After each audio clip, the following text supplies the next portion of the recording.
আমরা অনেক সময় দেখেছি যে মাছ বাজার থেকে বরফ দিয়ে মাছ রপ্তানি হয় বা এক জায়গা থেকে আরেক জায়গায় নিয়ে যাওয়া হয়, কিন্তু ফুল বরফ দিয়ে পাঠানো হয়।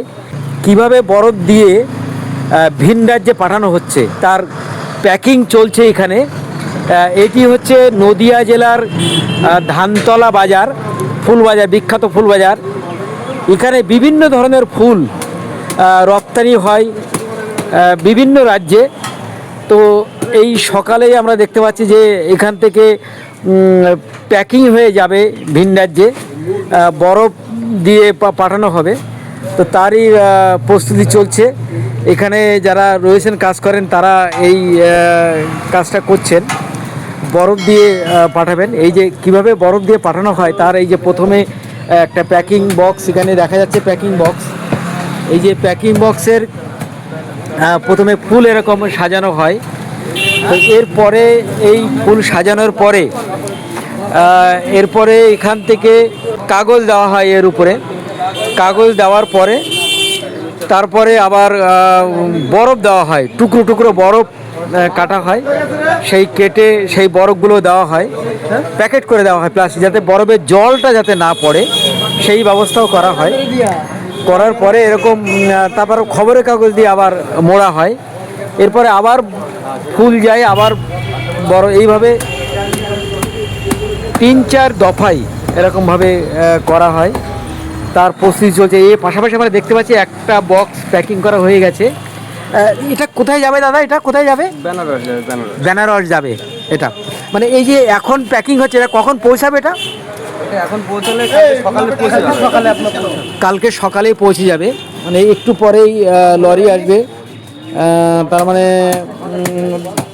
11টা-12টা নাগাদ এখান থেকে রওনা দেবে গাড়ি রওনা দেওয়ার পরে কালকে সকালেই পৌঁছে যাবে, তার প্রস্তুতি চলছে। দাদা, এখানে কি প্রতিদিন এরকম চলে কাজটা? প্রতিদিন কি কি কি কি ফুল যায় এখান থেকে? নানান বিভিন্ন ধরনের ফুল যায় এখান থেকে, গোলাপ থেকে শুরু করে নানান ধরনের চন্দ্রমল্লিকা, নানান ধরনের ভ্যারাইটিস ফুল যায়।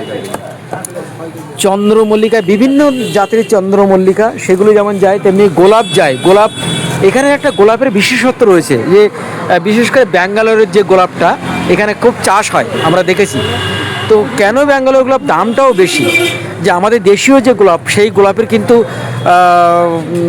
মানে পাপড়ি অনেক সময় ঝরে যায় বা শুকিয়ে যায়, বা অনেক সময় তাজা থাকে না, দেখে মনে হয় দূর থেকে। কিন্তু এখানে যে গোলাপটা, সেই গোলাপটা কিন্তু ব্যাঙ্গালোরের গোলাপ। একটা গোলাপ জমি থেকে কাটার পরে প্রায় 15 থেকে 20 দিন তাজা থাকবে বাড়িতে রেখে দিলে। মানে কদিন আগে এখানে ভ্যালেন্টাইন ডে গেছে, যে ভ্যালেন্টাইন ডেতে একটা গোলাপ যারা কৃষকরা পাইকারি রেটে প্রায় 30 টাকা বিক্রি করেছিল একটা গোলাপ, যেগুলো খুচরো বাজারে প্রায় 70 থেকে 80 টাকা বিক্রি হয়েছিল। তো সেই গোলাপের চাষ হয় আমরা এখানে, আমরা দেখেছি। আজও আমরা সেই ছবি করতে এসেছি, দেখাবো আরও কিছুক্ষণ পরে। তো এখানে যে প্যাকিংটা, বাজারে যে ধানতলা বাজার যে বিশাল কর্মযজ্ঞ চলছে, তার একটা দৃশ্য তুলে ধরলাম।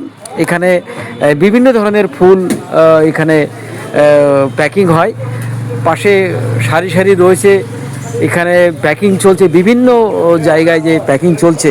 এই যে বরফ দেওয়া হয়েছে, এই যে ফুল দেওয়ার পরে এই যে বরফ দেওয়া হয়েছে, এরপরে আবার ফুল দেওয়া হবে। তবে বরফের থেকে কিন্তু কোনো রকম জল পড়বে না, কারণ এখানে বরফটা দেওয়া হয়েছে একটা প্লাস্টিকের প্যাকেটের মধ্যে।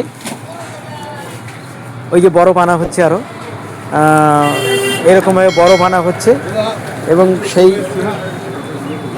সেই বরফগুলো ওই যে দেওয়া হচ্ছে পাশাপাশি। হ্যাঁ, এইভাবে প্যাকিং হবে, এবং এইভাবে কীভাবে হচ্ছে সেই দৃশ্য আমরা দেখানোর চেষ্টা করলাম।